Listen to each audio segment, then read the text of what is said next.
Romantic कहानियों पर आप सभी का स्वागत है। मुझे जल्द जल्द बच्चा चाहिए था, यही वजह थी कि मैं तुमसे शादी की। उनके शब्द मेरे दिल दिमाग में चुभ नहीं जानती थी उस रात मेरे साथ क्या हुआ था, लेकिन मेरी हालत ऐसी थी कि मैं मुश्किल से खड़ी हो पा रही थी। अक्षय को मेरी तकलीफ जरा भी एहसास नहीं था। वो बस अपनी चाहत पूरी करना चाहते थे, मेरी भावनाओं की परवाह किए बिना। जैसे ही रात गहरी हुई मेरा दिल डर से सिकुड़ने लगा। मुझे ऐसा लगा कि कोई मेरे सीने को जकड़ रहा है। अक्षय ने फिर से एक गोली मेरे सामने रख दी और मैं हिचकिचाते हुए कही, ये नहीं लूँगी, मुझे नहीं करनी है, ये नींद की दवा नहीं है। मैंने पूछा, फिर ये क्या है? उनकी आंखों में एक अजीब सी चमक थी। तुम्हें जल्दी माँ बनने की मदद करेगी। उनकी बातें सुनकर मैं स्तब्ध रह गई और मैंने अचानक उनकी ओर देखा तो हमारी शादी के 4 दिन भी नहीं हुए थे और वो एक पल के जीवन की शुरुआत ही करने के लिए सोच रहे थे। काश मैं कहीं गायब हो जाऊं, काश ये रात मेरे जीवन से मिट जाए। मेरे दिल की धड़कनें इतनी तेजी थी कि मुझे लग रहा था जैसे कि वो मेरे सीने को चीर देंगे। डर की वजह से मेरे हाथ पैर बर्फ ठंडे पड़ चुके थे। तभी कमरे का दरवाज़ा धीरे से खुला और मेरे पति अक्षय अंदर आए। उनकी आहट सुनते ही मेरे आंखों से आंसुओं का धारा बहने के लिए मैंने बिस्तर की चादर ओढ़ी और जोर से जकड़ लिया, जैसे वो मेरे आखिरी सहारा हो। अक्षय धीरे धीरे मेरे पास से और मेरे बगल में बिस्तर पर बैठ गए। उनकी नज़रों मेरे चेहरे पर टिकी थी और मैं महसूस कर रही थी कि वो मुझे बड़े ध्यान से देख रहे थे। मेरी खूबसूरती जो हमेशा के लिए वो तारीफों के कारण बनी थी, आज मेरे लिए एक बोझ बन चुकी थी। मैं चाह कर भी उनकी नज़रों से बच नहीं पा रही थी। तभी उन्होंने अपना हाथ मेरे कांपते हुए हाथ पर रखा। उनका स्पर्श इतना गर्म था कि मेरे ठंडे हाथों को जैसा झटका सा लगा। क्या हुआ रिया, तुम इतनी घबराई हुई क्यों? उनकी आवाज़ में नरमी थी, लेकिन मेरे लिए वो शब्द भी डरावने थे। मैंने कुछ बोलने की कोशिश भी नहीं की, लेकिन मेरी आवाज़ गले में ही अटक गई और मैं क्या कहती कि मुझे इस रिश्ते से डर लगता है कि शादी के नाम पर सुनते ही मन एक अंधेरा सा छा जाता है। मैंने बस एक सिर हिलाकर इनकार किया और वो धीरे से कहा, कुछ नहीं। लेकिन मेरी आंखों ने मेरे डर को छुपा नहीं पा रही थी। अक्षय ने फिर पूछा, तुम इतनी परेशान क्यों हो? मैंने हिम्मत जुटाकर कहा, मुझे इस रिश्ते से डर लगता है। मेरी बात सुनकर वो हल्के से मुस्कुराए और मेरे हाथ को थाम लिए। डरने की क्या बात है रिया, मैं तुम्हारा पति हूँ, मुझे तुम पर भरोसा कर सकती हो। लेकिन उन्होंने कहा। उनकी आवाज़ में एक अजीब सी शांति थी, लेकिन मेरे मन को तूफान थमने का नाम नहीं ले रहा था। मैंने कांपते हुए आवाज़ में कहा, मुझे नहीं पता ये सब कैसे होगा, मुझे बस डर लग रहा है। मेरी बात सुनकर वो फिर मुस्कुराया और बोले, ठीक है, इसका एक उपाय है मेरे पास। मैंने चौंक कर पूछा, क्या? वो उठे और कमरे में रखी एक छोटी सी डिबिया की ओर बढ़े। उसमें से एक गोली निकाल कर मेरे सामने लाए और साथ में एक गिलास पानी थमाए। ये लो, इसे खा लो, उन्होंने कहा। मैंने हिचकिचाते हुए पूछा, ये सब क्या है? अक्षय ने हल्के हंसते हुए कहा, ये तुम्हारे सारे डर का इलाज है। उनकी बात मेरे लिए एक पहेली जैसी थी। मैं समझ नहीं पा रही थी कि एक गोली मेरे इस डर को कैसे मिटा सकती है, लेकिन मेरे पास और कोई रास्ता भी नहीं था। डर और घबराहट से मैंने वो गोली खा ली। अक्षय फिर मेरे पास आए। उन्होंने मेरे हाथों को अपने हाथों में लिया और धीरे से मेरे माथे को चूम लिया। उनकी हरकतों में एक अजीब सी कोमलता थी, लेकिन मेरे मन को भी डर सा भरा था। लेकिन मैं खुद को उनसे छुड़ाने की कोशिश की, लेकिन तभी मुझे अपने शरीर में कुछ अजीब सी महसूस हुआ। मेरी आंखें भरी, रोने लगी, जैसे कोई मुझे नींद की गहरी खाई में खींच रहा हो। मैं कहकर भी खुद को जगा नहीं पा रही थी। कुछ ही पलों में मैं नींद की आगोश में समा गई। शादी के कुछ दिन पहले मेरी सहेलियों ने मुझे घेर लिया था। वो सब शादीशुदा थे और मुझे एक नए रिश्ते के बारे में बताने लगे। उनकी बातें सुनकर मेरा मन और भी डर सा हो गया था। उन्होंने कहा, शादी की रात पति को पत्नी का जरा भी रहम नहीं करता और तुम तो इतनी खूबसूरत हो रही है, तुम्हारा पति बस उनकी बातें अधूरी छोड़कर मैं हंसने लगी, लेकिन मेरे लिए वो हंसी किसी डरावने सपने की शुरुआत थी।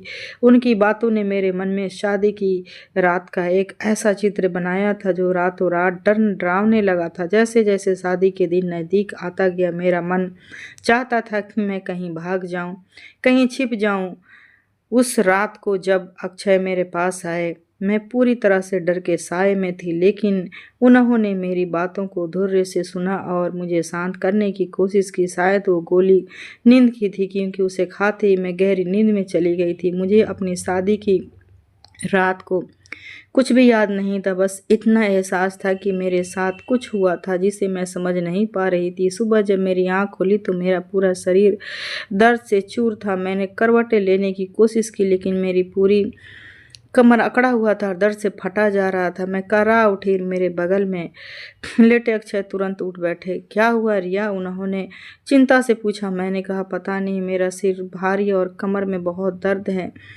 मैंने अपनी यादों को टटोलने की कोशिश की, लेकिन फिर रात में कुछ याद नहीं आ रहा था। मेरी नज़र बिस्तर पर पड़ी जहाँ मेरी चूड़ियाँ टूटकर बिखरी हुई थी। मेरे बगल में बेतरतीब और मेरी हालात मुझे बता रही थी कि रात को मेरे साथ कुछ ऐसा हुआ है जो मेरे लिए सहना मुश्किल था। मेरी आंखों से आंसू बहने लगे। अक्षय ने मेरी रोते हुए आंखों को देखा। वो भी उठ करके मेरे पास आ बैठ गए। रिया, ये सब तो होता ही है, तुम्हें इसे स्वीकार करना होगा। तुम इतनी खूबसूरत हो, मैं खुद को कैसे रोक सकता हूँ? और तुम रात को इतनी डरी हुई थी कि मुझे लगा कि मैंने तुम्हें वो दवा ना दी तो तुम कुछ हो जाता। उनकी ये बातें मेरे मन को और भारी कर दिया। उठकर बाथरूम की ओर चले गए। अक्षय अकेले रहते थे, उनके माता पिता नहीं थे। मेरे पापा के ये रिश्ता पसंद नहीं था। वो कहते थे कि अकेला लड़का बिना परिवार का ये रिश्ता मुझे ठीक नहीं लगता, लेकिन मम्मी ने कहा वो रिश्ता लड़का अच्छा है, कमाता है, उसका अपना घर है, अगर उसके माता पिता नहीं हैं तो इसमें क्या दोष है? आखिरकार ये रिश्ता तय हो गया। लेकिन मुझे क्या पता था कि शादी से पहले रात ही मेरी ऐसी हालत हो जाएगी, मैं उठने बैठने की लाचार हो जाऊंगी। लेकिन जब अक्षय नहाकर बाहर आए तो उन्होंने कहा, रिया, इस घर में अभी तुम्हारी मदद करने वाला कोई नहीं है, तुम्हें इस सब संभालना ही होगा। जाओ नाश्ता बनाओ। उनकी यह बातें मेरी कोई बुराई नहीं थी, लेकिन मेरी हालत ऐसे नहीं थी कि मैं उठकर कुछ कर पाऊँ। फिर भी मैंने हिम्मत जुटाई। बिस्तर से उठते वक्त मेरी कमर जैसे टूट रही थी। मैंने धीरे धीरे खुद को संभाला और किचन की ओर बढ़ गई। लाउंज में अक्षय फ़ोन पर किसी से बातें कर रहे थे। उनकी बातों को सुनकर मेरे चेहरे पर शर्म की लाली छा गई। रात की बातें वो किसी से बता रहे थे, वो भी बिना किसी झिझक के। मैं चुपके से किचन में चली गई। कमर में तेज दर्द के बीच मैंने मुश्किल से अपने और अक्षय के लिए नाश्ता तैयार किया। थाली में पराठे और चाय सजाकर मैंने हिम्मत जुटाई और धीरे से अक्षय से कहा, मेरी कमर में बहुत दर्द है, शायद आज रात में तुम्हारे साथ वक्त न बिता पाऊँ। अक्षय उस वक्त चाय का प्याला मुंह की ओर ले जा रहे थे, लेकिन मेरी बात सुनकर उनका हाथ हवा में रुक गया। उनकी भवें सिकुड़ गई और उन्होंने ठंडी आह भरी, रिया, मुझे तुम्हारे ऐसे बहाने नहीं सुनने। मुझे जल्दी से जल्दी बच्चा चाहिए, यही वजह कि मैं तुमसे शादी। उनके ऐसे शब्द सुनकर मेरे दिल और जहन में दोनों चुभ रहे थे। अक्षय को मेरी तकलीफ का जरा भी एहसास नहीं था। वो बस अपनी चाहत पूरी करना चाहते थे, मेरी भावनाओं की परवाह किए बिना। जैसे ही रात गहरी हुई मेरे दिल डर से सिकुड़ने लगा। मुझे लगा जैसे कोई मेरे सीने को जकड़ रहा हो। अक्षय ने फिर से एक गोली मेरे सामने रख दी। मैंने हिचकिचाते हुए, मुझे ये नहीं लेनी, ये बोलो ये नींद की दवा है, मैंने फिर से यही कहा। उनकी आंखों में एक अजीब सी चमक थी। ये तुम्हें जल्दी माँ बनने में मदद करेगी। उनकी यह बातें सुनकर मैं सोच में पड़ गई। मैंने अवाक होकर उनकी तरफ देखा। हमारी शादी को अभी 4 दिन भी नहीं हुए थे और वो पहले से ही माँ बनने की बात कह रहे थे। मैं कांपती हुई आवाज़ में कहा, अभी तो हमारी शादी के ढंग से वक्त भी नहीं बीता, इतनी जल्दी क्यों? अक्षय का चेहरा सख्त हो गया। मुझे बच्चे की चाहत है रिया, मैं 1 मिनट भी बर्बाद नहीं करना चाहता। मैंने ये देखना चाहता हूँ कि तुम माँ बन सकती हो या नहीं, बस ये गोली खाओ। ये कहते हुए उन्होंने गोली मेरे मुंह के पास लाकर पानी का गिलास मेरे हाथों में थमा दिया। मेरे पास कोई चारा नहीं था। मैंने डरते डरते गोली निगल ली, लेकिन जैसे ही मेरे गले में नीचे उतरी मुझे फिर से वही अजीब सा एहसास होने लगा। मेरी आंखें भरने लगी, आंखों से आंसू निकलने लगे और मेरे शरीर पर जैसे नींद का जाल सा बिछने लगा। मैं समझ नहीं पा रही थी कि आखिर माँ बनने की दवा थी या मुझे नींद की दवा दी जा रही थी। इस बार नींद इतनी गहरी थी कि मुझे अपने शरीर का कोई एहसास ही नहीं रहा, लेकिन कहीं गहरे कहीं मुझे ऐसी ही चीखें सुनाई दे रही थी। मेरी कमर में ऐसा दर्द उठा कि नींद के बावजूद आंखें खुल गई। दर्द इतना तेज था कि मैंने फौरन अक्षय को जगाया। मुझे बहुत तकलीफ हो रही है, मैं कराहते हुए कहा। प्लीज़ मुझे डॉक्टर के पास ले चलो। अक्षय ने नींद भरी आंखों में से मुझे देखा और बेमन से बोले, अभी रात का वक्त है या तुम मेरी नींद क्यों खराब कर रही हो? मैंने दर्द की दवा देता हूँ, लो इसे खा लो और सो जाओ और मुझे भी सोने दो। मैंने उसे खा लिया, लेकिन दर्द जरा सभी का आराम नहीं हुआ और ना ही कोई फर्क पड़ा। फिर से नींद में चली गई। सुबह उठते ही दर्द फिर से लौट आया और बस यही होना था मेरे लिए।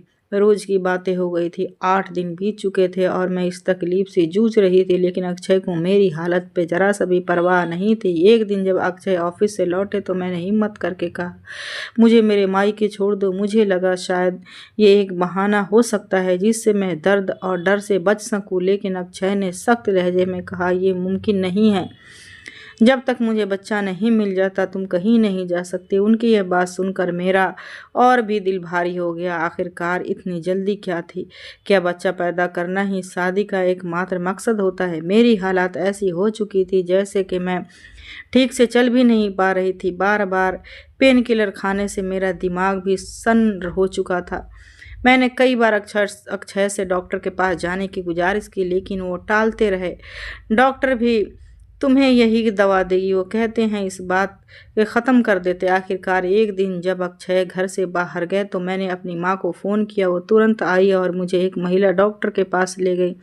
मैंने डॉक्टर को अपने कमर के दर्द की शिकायत बताई। मेरे हाथ जब भी कमर पर थे जैसे वो दर्द को थाम लेना चाहते हो। डॉक्टर ने मेरा चेकअप किया और फिर जो बात बताई यह सुनकर मेरे पैरों तले से ज़मीन खिसक गई। ऐसा नहीं हो सकता, मैंने इनकार में सिर हिलाया। आपको गलतफहमी हुई होगी। लेकिन डॉक्टर ने गंभीर स्वर में कहा, मैंने ऐसा कई केस देखे हैं रिया, मुझे पता है कि तुम्हारे साथ क्या हो रहा है। फिर उन्होंने पूछा, क्या तुम होश में होती हो जब तुम्हारा पति तुम्हारे करीब आता है? मैंने सिर झुका लिया। नहीं, मैं धीरे से कहा। और वो मुझे हर रात एक दवा देते हैं, कहते हैं कि ये माँ बनने की दवा है, लेकिन इसे खाते ही सो जाता हूँ। डॉक्टर की आंखों में एक अजीब सा दुख उभार था। वो मुझसे प्यार करता था तो नींद की दवाएं क्यों दिया करता था? आखिर ऐसा किसकी ये क्या मानसा है? उनकी ये बातें सुनकर मेरे मन में अक्षय पर गहरी सिक की बीज बोया।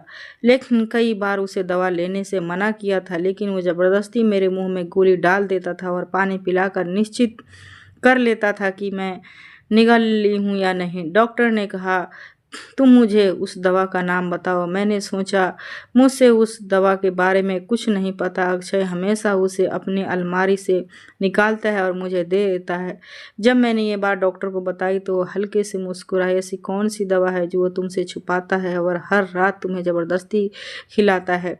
ज़रा उसकी हरकतों पर गौर करो रिया, तुम्हें मेरी बात समझ आएगी। उनकी बातें मेरे दिमाग में गूंज रही थी। मैं अकेली उनके कमरे में थी। मेरी माँ बाहर इंतजार कर रही थी और वो मेरी हालात से पूरी तरह अनजान थी। घर लौटते वक्त मेरा दिमाग सुन्न था। माँ ने मुझे देखकर कहा, रिया तुम अपना ख्याल क्यों नहीं रखती हो? तुम्हारा पति तुमसे इतना प्यार करता है और तुम 8 दिन में अपनी हालत बना ली।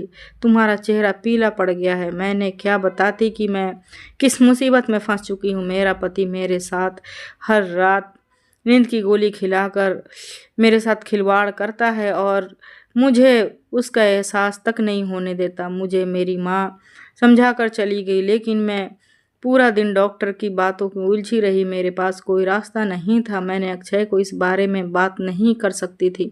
मेरा मन चाहता था कि मैं माँ के साथ अपने घर चली जाऊं, लेकिन वो मुझे अपना अक्षय को बताए इजाज़त बिना मैं कहीं नहीं जा सकती थी। असमंजस में थी, आखिर मैं क्या करूं? मेरे मन में एक सवाल बार बार उमड़ रहा था, आखिर अक्षय मुझे कौन सा दवा खिला रहा है? मैं और इंतज़ार नहीं कर सकती थी। हिम्मत जुटाकर मैं उठी और उसके धीरे से कमरे की ओर बढ़ी जहां अक्षय की अलमारी थी। मेरी कमर में अब भी दर्द कराह रही थी, लेकिन सच जानने की चाह ने मुझे आगे बढ़ने की ताकत दी।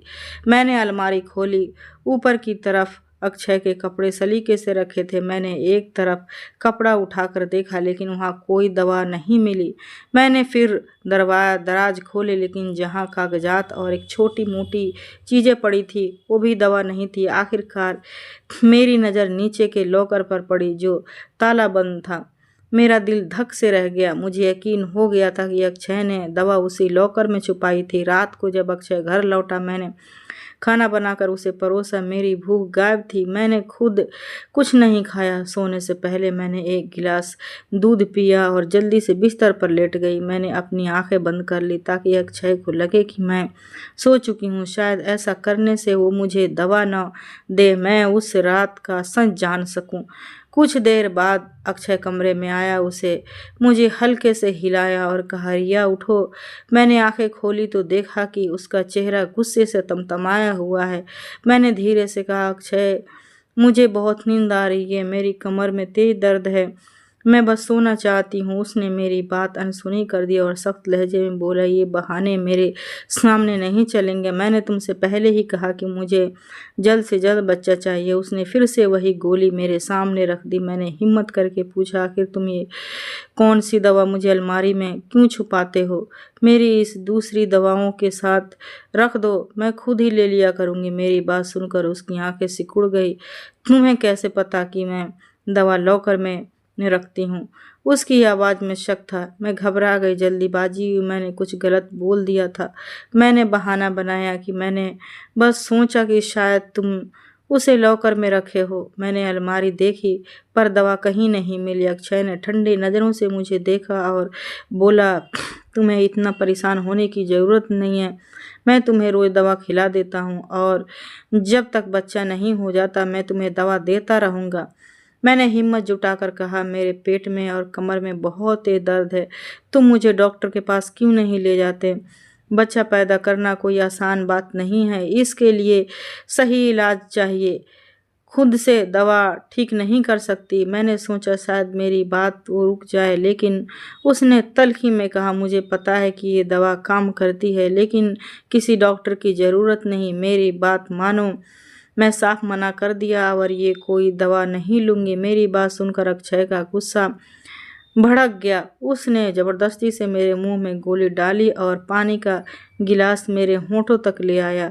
मेरे पास कोई चारा नहीं था। गोली निगलते ही वही अजीब से एहसास होना शुरू हो गया। मेरी आंखें भारी होने लगी और मैं फिर से नींद की गहराई में डूब गई। सुबह जब उठी तो मेरी आंखें आंसुओं से भरी हुई थी। मैंने एक बेबसी पर रो रही थी। अगर यही हाल रहा तो मैं टूट जाऊंगी। तभी मेरे दिमाग में एक तरकीब आई। मैंने अपने फ़ोन को कैमरा चालू किया और एक ऐसी जगह रख दिया जहां से बिस्तर पर साफ देख सके। रात को अक्षय फिर से वही दवा दी और मैं नींद में चली गई।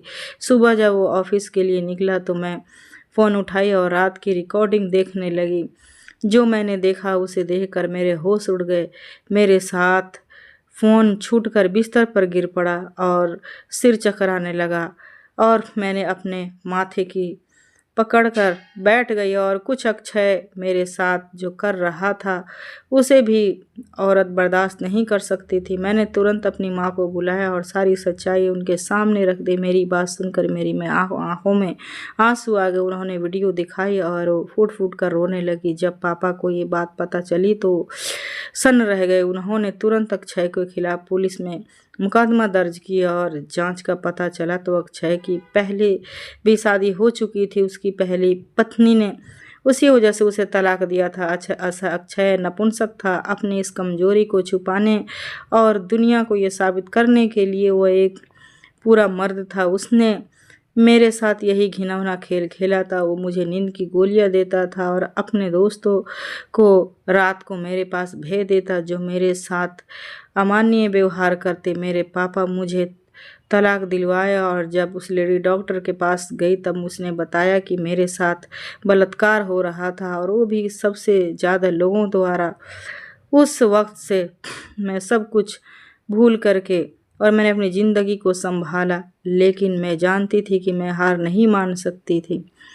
मैं आज भी सोचती हूँ तो मेरे रोंगटे खड़े हो जाते हैं और मैंने अपने आप को कैसे बचाया। दोस्तों, ये वीडियो कैसा लगा कमेंट करके ज़रूर बताइएगा। वीडियो अच्छा लगे तो प्लीज़ लाइक और मेरे चैनल को सब्सक्राइब ज़रूर करिएगा। फिर मिलती हूँ आप लोगों से दूसरे वीडियो में। जब तक आप अपना ख्याल रखें।